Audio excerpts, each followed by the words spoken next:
Bonjour à toutes et à tous, chers téléspectateurs, téléspectatrices, bienvenue sur la CIB TV, donc chaîne officielle du Salon international du bâtiment, ici en direct du parc d'exposition Mohamed VI à El Jadida. Alors nous continuons cette série d'entretiens avec les différents acteurs, comme nous l'avons bien expliqué, les fédérations, les associations, les exposants venus très nombreux. Ce matin, déjà plus de 4000 visiteurs, dès les débuts de l'ouverture, ont marqué leur présence durant ce salon qui affiche vraiment une forte audience et c'est une très bonne nouvelle. Alors je continue, j'étais avec nous M. Amin Lahrichi, vice-président de l'association des importateurs de matériel de BTP. Donc bonjour. Bonjour. Donc voilà un rendez-vous qui réunit pratiquement tous les acteurs du secteur, du domaine et bien évidemment l'association est bien représentée lors de ce salon. Parlez-nous de l'association des importateurs de matériel de BTP aujourd'hui. Alors nous sommes l'association des importateurs de matériel. Nous représentons tous les distributeurs majeurs des grandes entreprises ou fabricants mondiaux de matériel de BTP. Donc s'il faut les citer, Caterpillar, Komatsu, Volvo et d'autres marques. Et nous avons créé cette association il y a quelques années maintenant pour défendre nos intérêts en tant qu'importateurs, en tant que, corporation aujourd'hui qui essaye d'améliorer le niveau technique des techniciens et mécaniciens, d'essayer d'élever le niveau au niveau de nos clients qui sont les entreprises de BTP en général. Et leur montrer les dernières technologies, les innovations et essayer d'évoluer avec le monde. Malheureusement, notre pays, nous sommes le dernier secteur qui est dérégulé encore. Aujourd'hui, le secteur du véhicule, de l'autobus, du tracteur, etc. sont régulés grâce à des associations justement qui ont mené le combat pour ne pas laisser un matériel vétuste, trop vieux et qui affecte la compétitivité des entreprises et qui affecte le résultat, disons, des travaux publics en général et des travaux en général. Et donc notre association a pour but d'essayer d'arriver à cet objectif de réguler le secteur de manière à que l'occasion trop vieille, on va dire, trop âgée, ne puisse plus rentrer dans le pays, mais qu'on puisse continuer à accepter du matériel autour de 5 ans, de 8 ans, acceptable encore, qui peut fournir encore du travail. Bien. Alors aujourd'hui, bien évidemment, le retour du CIB permet aussi de pouvoir de recréer un peu ces synergies et de remettre le débat au cœur de l'actualité. Absolument. Après deux années, j'allais dire, de Covid, où il y a eu vraiment un espace désert, alors qu'on avait l'habitude de vivre le CIB et puis le BTP Expo aussi. Et je tiens à saluer ici même Madame Qadiri qui a une très très belle organisation, fantastique comme d'habitude d'ailleurs, je ne vais pas lui jeter des fleurs. Urbacom, organisateur délégué absolument, cette édition, et rappelons-le aussi, co-organisé avec le ministère de l'Aménagement du territoire national, de l'habitat, de l'urbanisme et de la politique de la ville, et l'AMDIE, bien sûr, et la FNBT, FNBTP et la FMC. Absolument, absolument. Donc vraiment, et d'ailleurs, l'année prochaine, normalement, nous avons une année salon, on appelle ça une année salon. Il y a eu le salon international du bâtiment, du matériel à Bauma, à Munich. C'est un salon qui a lieu tous les 3 ans et où il y a justement toutes les nouveautés et toutes les nouveautés en fait de tous les constructeurs mondiaux.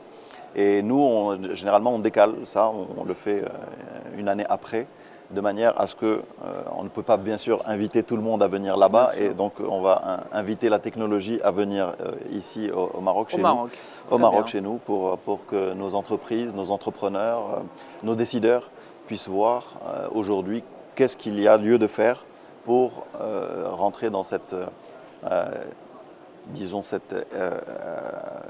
la technologie proche de l'environnement, la technologie qui accompagne. Et c'est le sujet d'ailleurs, avec tous les défis climatiques, tous les enjeux, la décarbonation, etc. Donc on sait qu'il y a beaucoup de choses qui sont en train de changer, et je pense que même on va peut-être voir débarquer des machines électriques. Elles sont déjà là. Elles sont déjà là. Il y a des machines hybrides pour l'instant, donc qui mixent un petit peu entre le thermique et l'électrique. Mais sur le dernier BOMA, par exemple, en Allemagne, où nous avons été au mois d'octobre, nous avons aujourd'hui des compacteurs, donc c'est des machines qui compactent le sol, totalement électriques. Donc aujourd'hui, avec très peu d'heures de marche, c'est-à-dire autour de 4 heures de marche, pour pouvoir recharger, mais voilà, aujourd'hui c'est une machine qui est absolument non polluante et qui peut travailler dans des milieux, des centres urbains ou des choses où il y a des constructions vétustes et qui peuvent fonctionner sans émanation de dioxyde de carbone. Aujourd'hui, quelles sont, au niveau des importations de matériel de BTP, un peu les grandes tendances, j'ai envie de dire, de ce que le Maroc aujourd'hui est des machines qui intéressent un peu le secteur du bâtiment au Maroc? Alors, aujourd'hui, en fait, tout ce qui intéresse, bien sûr, toutes les nouvelles technologies liées à la data. Donc aujourd'hui, nous avons des GPS sur les machines pour pouvoir travailler avec précision, pour pouvoir travailler en réduisant au maximum le temps d'attente ou le temps d'arrêt. Il y a un travail qui est fait sur la motorisation. La motorisation est de plus en plus économe et en plus avec les prix du gasoil actuellement et des énergies en général, c'est quelque chose qui vraiment fait la différence aujourd'hui. On parle des économies de 20 à 25% avec les nouvelles motorisations. Alors, sans parler, alors nous ne sommes pas au niveau européen encore, nous sommes comptés toujours en tant que LRC, Low Regulated Countries, donc nous sommes encore sous une législation qui n'est pas encore stricte, mais nous faisons des pas sûrs et je pense que nous allons y arriver très rapidement. En 2024, la norme Euro 6, c'est-à-dire que c'est une norme européenne, va être adoptée ici au Maroc obligatoirement. Donc, pour tous les camions, les bus, etc. Donc, c'est une norme qui est effectivement extrêmement efficace en termes de réduction des émissions de CO2. Alors, quelles sont aujourd'hui les étapes attendues de l'association des importateurs de matériel de BTP? Vous avez évoqué effectivement cette régulation aujourd'hui qu'il faut absolument, enfin, qui est devenue un sujet pour l'association. Quelles seraient les prochaines étapes dans votre agenda du bureau? Vous savez, le salon est vraiment la place idoine pour voir aujourd'hui de nouveaux entrants, de nouveaux représentants, de nouveaux distributeurs de produits, je veux dire, à forte valeur ajoutée ou avec des économies, etc. C'est le thermomètre un peu du secteur. C'est le thermomètre et ça permet justement de se faire une idée et de pouvoir travailler tout en respectant l'environnement. Nous, c'est tout ce que nous cherchons. Nous cherchons aujourd'hui à sensibiliser notamment les pouvoirs publics en leur disant qu'il y a tout à gagner.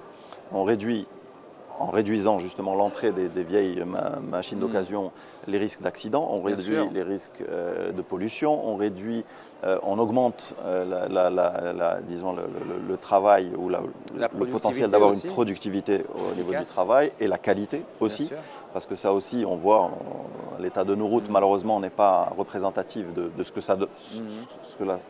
que cela devrait être. Mais nous avons confiance et nous avons eu des signes dernièrement du gouvernement que les choses sont prises en considération et que notre doléance va être, je l'espère, satisfaite. Reçue. Eh bien, un message positif et optimiste de la part du vice-président de l'Association des importateurs de matériel de BTP, M. Amin Lahrichi. Merci d'avoir... Merci à vous, merci de m'avoir reçu. Vous êtes venu sur le plateau. Merci de m'avoir reçu. Et puis, comme pour vous informer, bien sûr, suivez l'ensemble des émissions sur les réseaux sociaux du CIB, Salon international du bâtiment. Et merci. Merci.